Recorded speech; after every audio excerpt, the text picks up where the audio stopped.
श्रीगुरुभ्यो नमः। हरिः ॐ। गणानां त्वा गणपतिं हवामहे कविं कवीनामुपमश्रवस्तमम् ज्येष्ठराजं ब्रह्मणां ब्रह्मणस्पत आनशृण्वन्नोतिभिः सीदसादनम्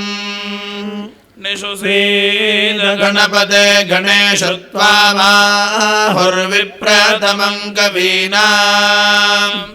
न हृदये त्वत्क्रियते किञ्चन महाभर्गं मघवं चित्रमर्चा इममिन्द्र इममिममिन्द्रो अदीधरदीधरदिन्द्र इममिममिन्द्रो अदीधरद इन्द्रो अदीधरदीधरदिन्द्र इन्द्रो अदीधरध्रुवं ध्रुवमदीधरगिन्द्र इन्द्रो अदीधरध्रुवम् अदीधरध्रुवं ध्रुवमदीधरदीधरध्रुवं ध्रुवेण ध्रुवेण ध्रुवमदीधरदीधरध्रुवं ध्रुवेण ध्रुवं ध्रुवेण ध्रुवेण ध्रुवं ध्रुवं ध्रुवेण हविषा हविषा ध्रुवेण ध्रुवं ध्रुवं ध्रुवेण हविषा ध्रुवेण हविषा हविषा ध्रुवेण ध्रुवेण हविषा हविषेति हविषा तस्मै सोमः सोमस्तस्मै तस्मै सोमो अध्यधि सोमस्तस्मै तस्मै सोमो अधि सोमो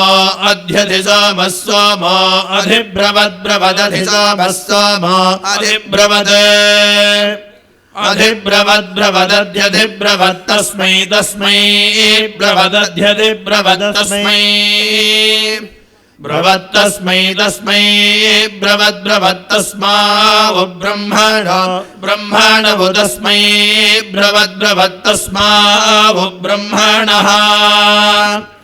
तस्मावु ब्रह्मणो ब्रह्मणवु तस्मै तस्मावु ब्रह्मणस्पतिः पतिर्ब्रह्मणवु तस्मै तस्मावु ब्रह्मणस्पतिः ॐ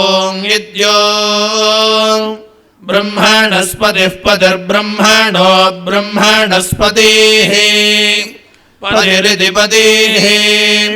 ध्रुवाद्योर्ध्रुवाद्ध्रुवाद्योर्ध्रुवाद्ध्रुवाद्योर्ध्रुवाद्योर्ध्रुवा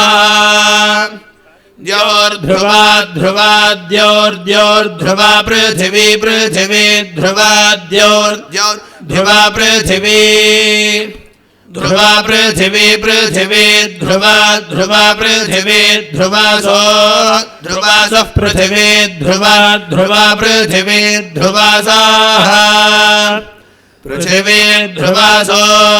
ध्रुवासः पृथिवी पृथिवी ध्रुवासः पर्वताः पर्वता ध्रुवासः पृथिवी पृथिवी ध्रुवासः पर्वताः ध्रुवासः पर्वताः पर्वता ध्रुवासो ध्रुवासः पर्वता इमे पर्वता ध्रुवासो ध्रुवासः पर्वता इमे पर्वता इमे पर्वताः पर्वता इमे इमे ध्रुवं विश्वं विश्वं ध्रुवं ध्रुवं विश्वमिदमिदं विश्वं ध्रुवं ध्रुवं विश्वमिदम् विश्वमिदमिदं विश्वं विश्वमिदं जगज्जगदिदं विश्वं विश्वमिदं जगत् इदं जगज्जगदिदमिदं जगद्ध्रुवो ध्रुवो जगदिदमिदं जगद्ध्रुवः जगद्ध्रुवो ध्रुवो जगज्जगद्ध्रुवो राजा राजा ध्रुवो जगज्जगद्ध्रुवो राजा ध्रुवो राजा राजा ध्रुवो ध्रुवो राजा विशां विशां राजा ध्रुवो ध्रुवो राजा विशां राजा विशां विशां राजा राजा विशामयमयं विशां राजा राजा विशामयं विशामयमयं विशां विशामयम् अयमित्ययम् ध्रुवन्ते ते ध्रुवन् ध्रुवन्ते राजा राजा ते ध्रुवन् ध्रुवन्ते राजा ते राजा राजा ते राजा वरुणो वरुणो राजा ते राजा वरुणः राजा वरुणो वरुणो राजा राजा वरुणो ध्रुवं ध्रुवं वरुणो राजा राजा वरुणो ध्रुवम्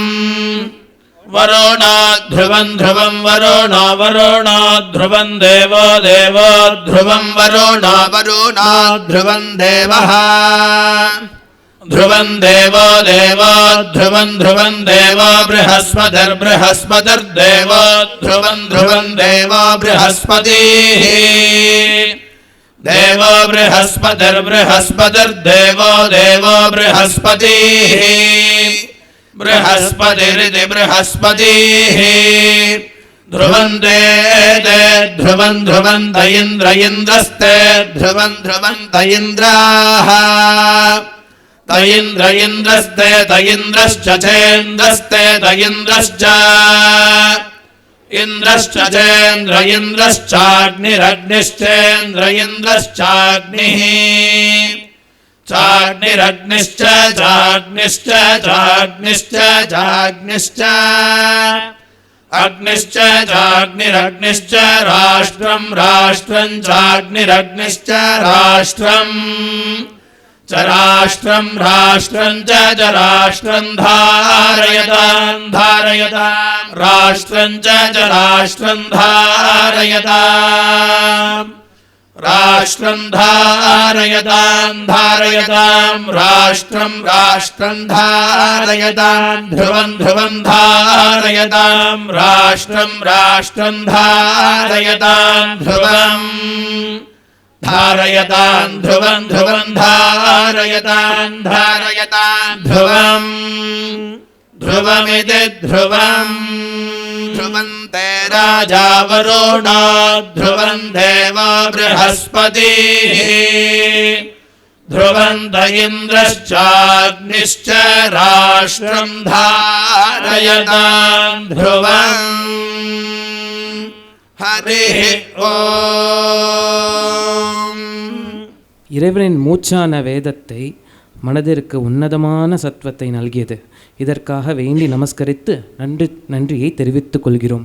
ரிக்வேதிய பண்டிதர்களுக்கு மரியாதை செய்யுமாறு ஸ்ரீ சத்யநாராயணன்ஜி மற்றும் ஸ்ரீ வனிதா சத்யநாராயணன்ஜியை அழைக்கிறோம். ஸ்ரீ நாராயண கணபாடிகள், ஸ்ரீ ராமகிருஷ்ண கணபாடிகள், ஸ்ரீ ராதாகிருஷ்ண கணபாடிகள், ஸ்ரீ குருபிரசாத் கணபாடிகள். பலத்த கரகோஷம் எழுப்புமாறு கேட்டுக்கொள்கிறோம்.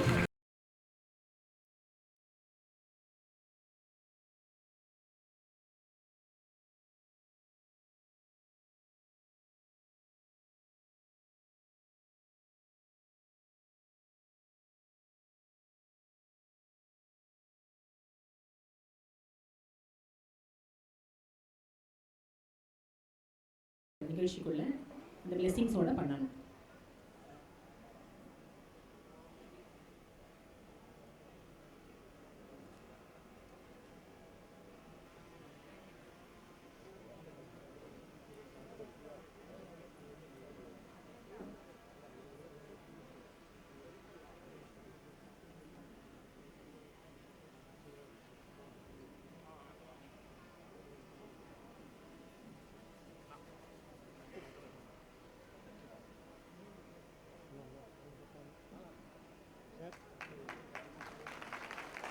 धन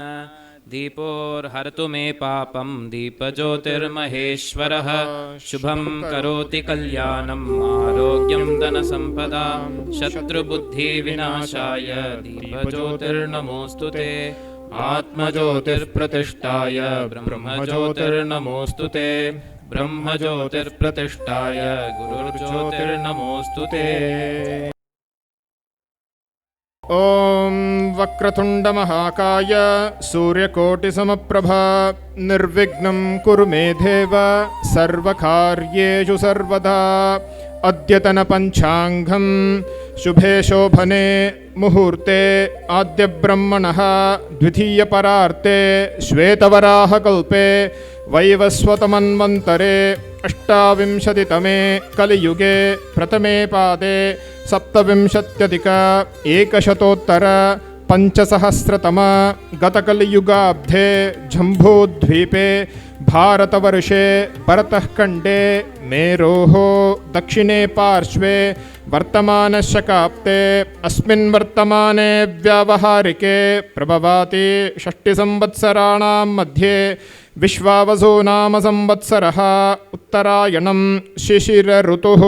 मीनमासः शुक्लपक्षः एकादश्यां तदुपरि द्वादश्यां तिथिः भानुवासरः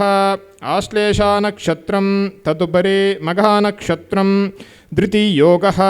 भद्रकरणं तदुपरि भवमकरणं. Today is also 29th March 2026 Sunday. तिथ्येश्च श्रियमाप्नोति वाराधायुष्य वर्धनं नक्षत्राद्धरते पापं योगाद्रोगनिवारणं करणात् कार्यसिद्धिश्च पञ्चाङ्गफलमुत्तमं सर्वेषां शुभमस्तु. ओम स्वस्ति.